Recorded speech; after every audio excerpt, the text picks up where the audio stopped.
para quienes los libros impulsan un vuelo de imaginación. Diferentes opiniones, agendas y recomendados. U Rosario Radio presenta Las Voces del Libro. Diferentes voces más allá de las letras.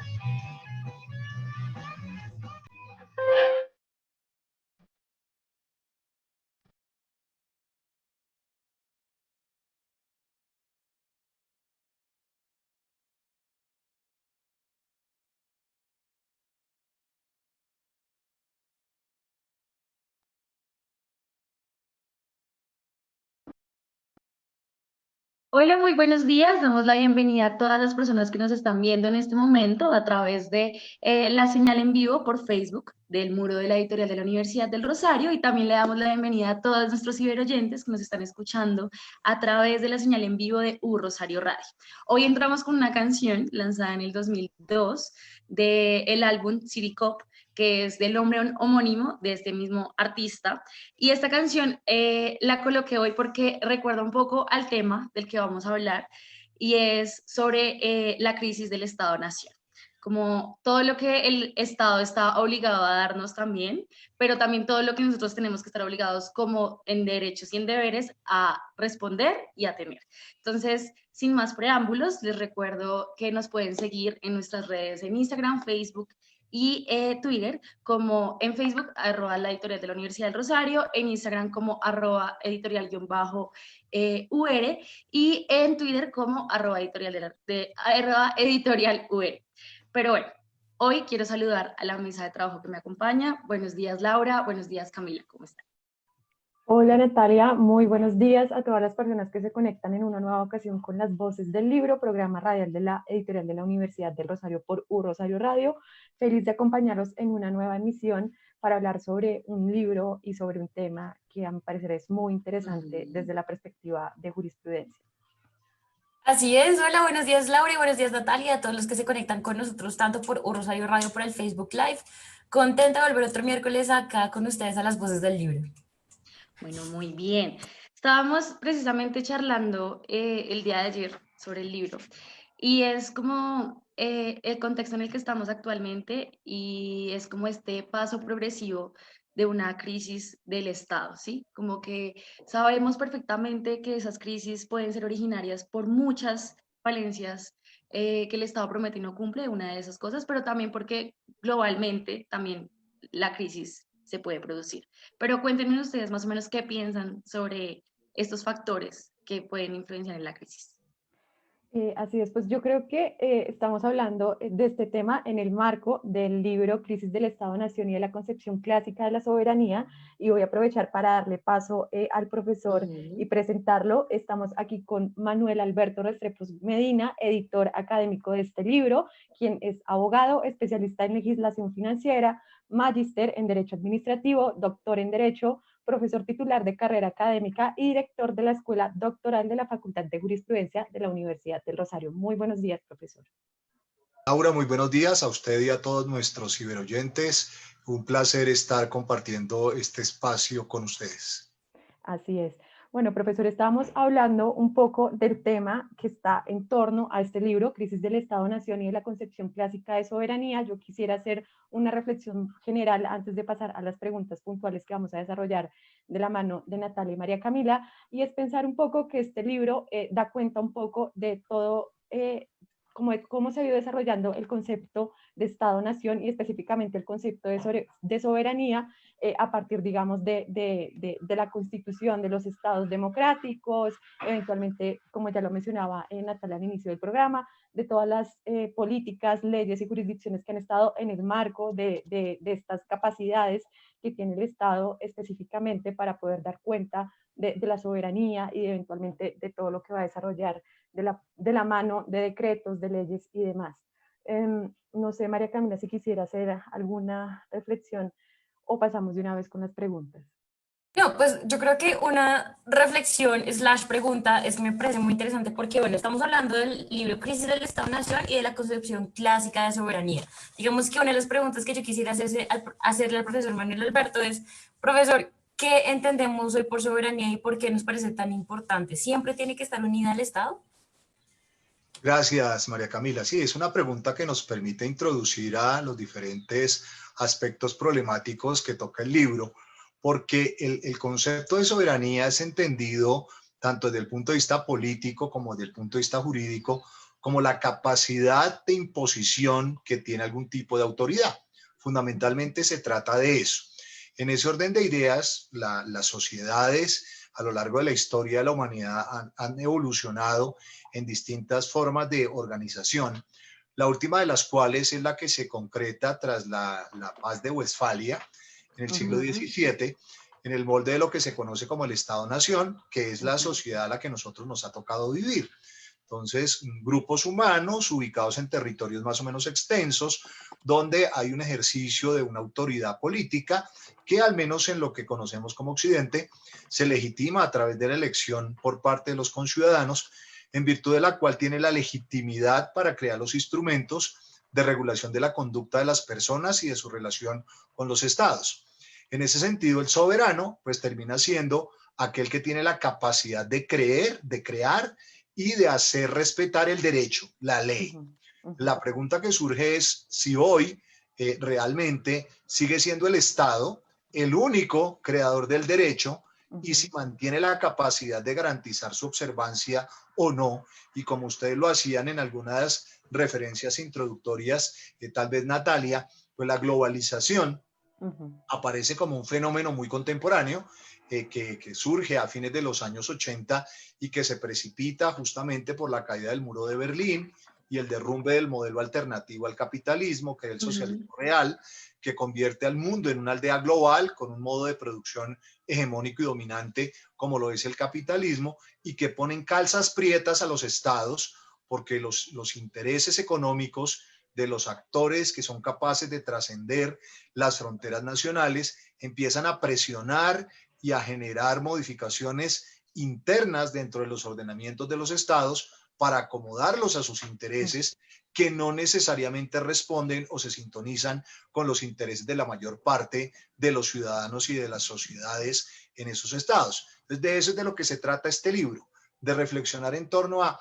por qué está generando este problema y pues eventualmente cuáles son los retos que se plantean hacia el futuro en relación con esta interdependencia que nos genera el fenómeno de la globalización. Así es, profesor, sobre esto, y dado que el libro desarrolla otros fenómenos y otros tipos de factores que claramente llevan a estas crisis del Estado-Nación, además de los fenómenos migratorios, la globalización económica y el medio ambiente, que son uno de los temas que desarrolla y abordan las personas que hacen parte de este libro, ¿qué otros factores podrían desencadenar la crisis del Estado-Nación? En una coyuntura como la actual, como la de la pandemia, ¿pueden establecerse nuevos marcos de soberanía? Y yo quisiera plantear una pregunta, sobre todo ahorita, en un tema contextual, y es si la figura de Estado de excepción es uno de ellos, es uno de esos factores y una de esas más modalidades de marcos de soberanía. Bueno, hay dos preguntas diferentes. En relación con la primera, aparte de los elementos que Laura mencionaba, hay otra consideración adicional que puede generar esta ruptura de la capacidad ordenadora única, hegemónica que tenía el Estado, y tiene que ver con la propia ebullición de reivindicaciones internas dentro de los estados. ¿Cómo es el reconocimiento de que los estados no son sociedades homogéneas, sino sociedades muy heterogéneas, muy diversas, y donde situaciones como la pandemia han puesto de presente que hay una especie de sociedad que vive dentro del orden jurídico, pero hay otra sociedad que está al margen del orden jurídico y que emerge con claridad cuando son todos estos grupos que se resisten a las medidas de aislamiento porque no tienen cómo sobrevivir sobre la base de que su propia condición de marginalidad los excluye de la funcionalidad rutinaria de la sociedad dentro del derecho. Entonces, esto hace que sean muchos grupos sociales que desarrollan sus propios esquemas de interacción que están al margen de la racionalidad legal que maneja el propio Estado y que es una realidad que ha hecho evidente la pandemia y que por lo tanto dificulta que de manera voluntaria esas personas estén dispuestas a sacrificar derechos o libertades porque no tienen nada que perder. Entonces, si la alternativa es entre salud o morirme de hambre, pues yo defino qué riesgo corro. Entonces, ahí se ve cómo el Estado, hay ámbitos donde no ha llegado y por lo tanto donde no tiene legitimidad para pretender hacer prevalecer su idea de cómo organizar la vida social frente a lo que las propias personas reclaman. Y ahora, eso se conecta con cómo el Estado reacciona frente a crisis tan profundas como la que propician estos fenómenos de salud pública en relación con el uso de las medidas de excepción, porque de alguna manera, curiosa o paradójicamente, estas medidas de excepción lo que hacen es reivindicar esa soberanía perdida. Claro. Cuando el Estado toma o trata de tomar el control de la vida social y, por ejemplo, dice, ya no entran más vuelos internacionales. Ese es un típico ejercicio de soberanía. O no se van a admitir la realización de determinado tipo de actividades que impliquen aglomeraciones. Y si bien entendemos la dificultad por esas asimetrías sociales para que la economía no se paralice, porque hay gente que no tiene capacidad de ahorro o las ayudas del Estado no le pueden llegar a todo el mundo. Entonces vamos a empezar a abrir gradualmente la actividad económica, esa apertura de la actividad económica, pero no de la actividad social.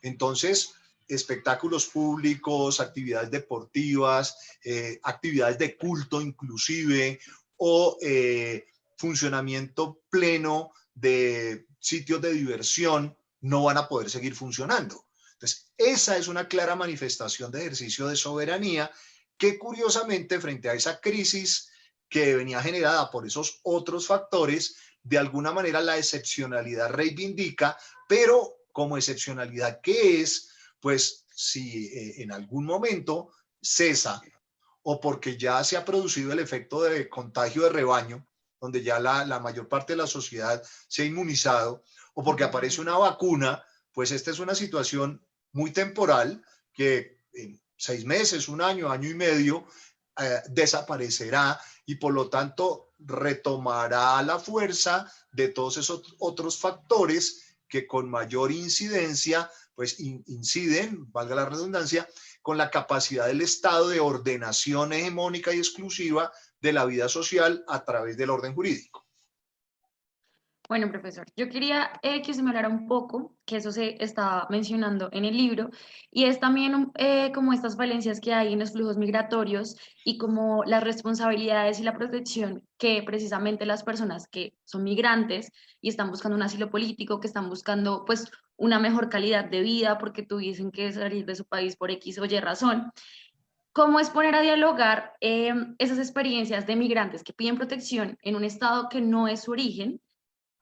Con las necesidades y las obligaciones que tiene este mismo frente a todas las personas que habitan en su territorio, sí, que están dentro de ese margen de territorialidad? Ahí hay varios elementos que convergen, porque por una parte se ve la influencia que tienen estos instrumentos internacionales, no solo desde la economía, sino desde el derecho en relación con la conducta de los estados. Y resulta que los estados se han comprometido a través de tratados o convenios, entre otras, a proteger los derechos de las personas especialmente vulnerables que buscan refugio o asilo en el territorio de otro estado y que migran a él por normalmente una de 3 causales, o por persecución política, son minorías que son asediadas de manera violenta y agresiva por sus propios gobiernos, o por razones económicas. En el caso colombiano, por ejemplo, en la profunda crisis que hubo a fines de los años 90, se dispara el número de colombianos que buscan oportunidades en el exterior, que son migrantes económicos, o en tercer lugar están los migrantes por fenómenos de la naturaleza, un fenómeno de inundación, remoción en masa, donde la única alternativa que tiene el estudiante, el afectado, es desplazarse fuera de su territorio nacional para buscar protección y refugio. Entonces, ahí por un lado el derecho internacional le dice al Estado, usted tiene el deber y la obligación de apoyar a estas personas, pero el Estado se ve cuando no tiene los recursos para poder atender estas situaciones de emergencia o la cantidad de migrantes lo desborda, de definir estrategias para primero atender la crisis inmediata humanitaria del refugiado o del migrante o del que busca asilo, pero adicionalmente para luego, si ese migrante no tiene una opción de retorno, porque no se trata simplemente de esperar a que la inundación pase y me devuelva a donde estaba, sino resulta que el río se llevó todo, pues eso hace que tenga dificultades de armonizar la solución de las necesidades básicas de su población, que no entiende cómo, si no alcanza para ellos, porque ahora además hay que compartir la pobreza con los otros que llegan si no son nacionales del Estado receptor. Claro. Y ahí es cuando se ve cómo la sociedad funciona todavía muy dentro de la lógica de grupos nacionales, donde los derechos están muy asociados al origen nacional de las personas y no a su condición de seres humanos. Ahí es cuando el Estado saca su peor cara, cuando todavía se ve cómo el factor nacionalidad se constituye en un obstaculizador para permitir la plena integración y disfrute de los derechos a la población que normalmente tiene carencias que son las que los llevan a tener que refugiarse, buscar un asilo o migrar. Fíjense que ese problema no se presenta cuando el migrante dispone de medios económicos. Ningún Estado le hace el feo al que trae plata para invertir. Al contrario, es bienvenido. Entonces, fíjense que el problema no es la condición de extranjero, sino que ese además de extranjero carece de los recursos y entra a competir por la bolsa de ayudas que el Estado le tiene que prodigar a sus nacionales, situación particularmente crítica cuando hay grandes grupos poblacionales marginados y a los cuales el Estado tampoco llega y que pues hace que la situación sea bastante difícil de manejar. Claro, claro, y eso evidencia un montón de precisamente de quién es el que necesita y quién no necesita, porque igual primeramente no tiene una nacionalidad colombiana, como es lo que pasaba con las personas venezolanas. Pero bueno, para continuar, Cami, tú querías decir algo. Sí, profesor, esta es una pregunta que me hizo pensar mucho también con la respuesta que nos dio, porque usualmente estamos pensando que la soberanía y el Estado pues actúa sobre todo el mundo, pero digamos que uno de los actores importantes es la ciudadanía, ¿no? Las personas. Y digamos que también uno de los temas en el libro es que esta reformulación de soberanía o esta misma crisis tiene que ver con los sujetos de derecho. Entonces quería preguntarle cómo ve, digamos, es en este entorno de la crisis de la soberanía y del Estado, ¿cómo ve esta formación de nuevas soberanías, perdón, de nuevas ciudadanías en medios virtuales o, digamos, las resistencias que se están presentando a las mismas acciones del Estado y a, digamos, a la legitimidad de esas acciones? Sí, esto lo que pone en tela de juicio es la forma como clásicamente el Estado ha ejercido su soberanía. Una imposición unidireccional donde quien ejerce la autoridad, así tenga legitimación democrática, pues simplemente imparte a través de una norma un contenido vinculante para toda la sociedad que no dialoga con la sociedad. En la medida en que la sociedad se educa y se informa, entiende que lo público no es únicamente un interés de quien gobierna, sino de la sociedad en su conjunto. Y se genera un proceso que para tener legitimidad las decisiones de la autoridad requieren una consulta o concertación previa con la comunidad hacia la cual va destinada. Si eso no es así, lo que va a producir son procesos de choque entre la pretendida imposición unilateral del Estado por el ejercicio puro y llano de la autoridad y la reacción de la ciudadanía que ya no está dispuesta a una sujeción permanente y así sea razonable, no tenga en cuenta sus intereses ni su punto de vista. Entonces, eso lo que está llevando es una reformulación de la forma en que se gobierna, de la forma en que se hacen las leyes para que puedan tener legitimidad y que en la práctica no se queden como una declaración escrita que nadie cumple, sino que tengan la virtualidad de ser aplicadas y aceptadas por la sociedad en su conjunto. Eso es lo que está comenzando a pasar en sociedades como las nuestras. De acuerdo, claro. Bueno, profesor, en redes nos están diciendo, Joan Sebastián Castro nos dice que él quisiera saber cómo usted percibe a la globalización, si es como una amenaza a la multiculturalidad y todos aquellos factores, y en principio que define la individualidad del ser. Bueno, el problema con la globalización económica es que tiene una pretensión homogeneizadora. Es como la misma talla que nos sirve a todos. Entonces, como la globalización no es un manto que universalmente beneficia a todos por igual, sino que tiene actores que se favorecen con estos intercambios que no ponen barreras nacionales para la compra de bienes y servicios provenientes del exterior, pues eso lo que hace es desconocer las particularidades y las identidades locales. Y eso atenta contra la construcción individual del ser. Entonces, cuando todos tenemos que ver las mismas películas, cuando todos tenemos que vestir de la misma forma, cuando todos tenemos que leer a los mismos autores, cuando todos nos tenemos que entretener de la misma manera, se pierde la individualidad, y parte de la pérdida de la individualidad es la pérdida de capacidad de decidir, no porque no se tenga libre albedrío, sino porque no hay otra alternativa distinta que la del modelo hegemónico dominante intenta imponer. Y ahí entonces todos nos convertimos en un rebaño, donde la disidencia, la discrepancia, el pensar diferente van a ser castigados porque la misma lógica del mercado discrimina a quien no viste o no piensa de una misma forma como lo hace el resto, y ahí está el riesgo. Entonces, claramente hay una correlación directa entre el avance de la globalización económica y la pérdida de la individualidad del ser humano. Claro, sí. Profesor, lastimosamente el tiempo ya se nos está agotando, pero yo quisiera que cerráramos con unas reflexiones generales, dado que el libro Crisis del Estado-Nación y de la concepción clásica de soberanía, del cual estamos hablando para todas las personas que se están conectando a través de nuestra página de Facebook y que también se están conectando a través de Rosario Radio, sepan, tengo entendido que este es el resultado de un trabajo conjunto de profesores y estudiantes del doctorado, y quisiera que para finalizar nos diera unas reflexiones generales sobre esas 4 partes que contempla y desarrolla el libro. Sí, como usted lo menciona, este es un libro resultado de investigación en donde a través de las interacciones académicas que se generan en el programa de doctorado en Derecho de la Facultad de Jurisprudencia,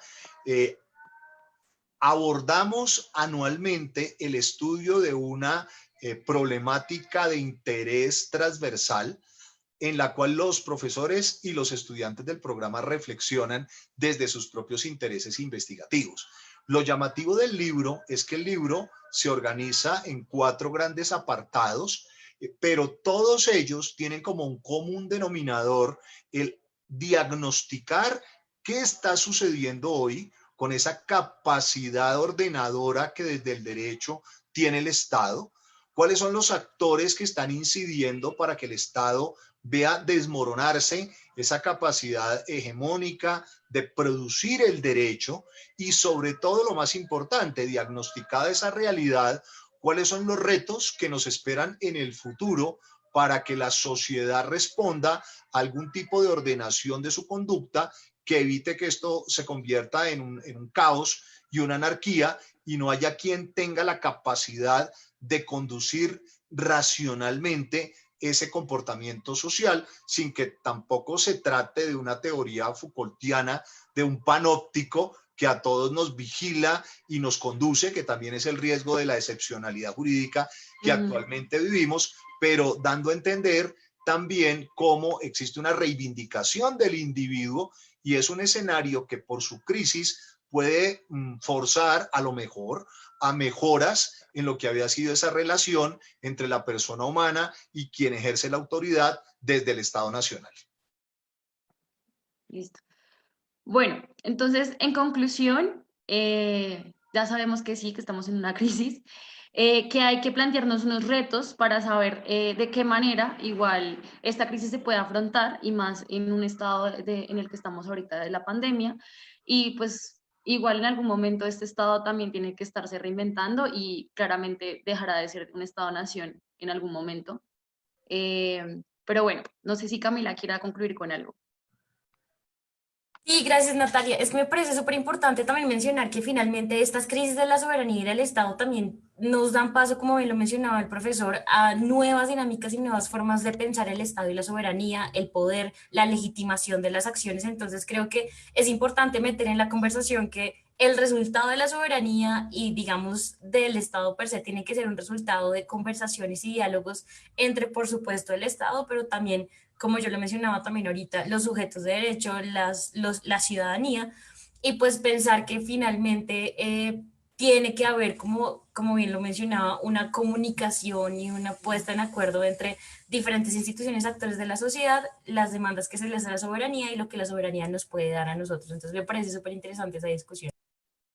Bueno, ya se terminó esta primera parte de nuestro programa de las voces del libro.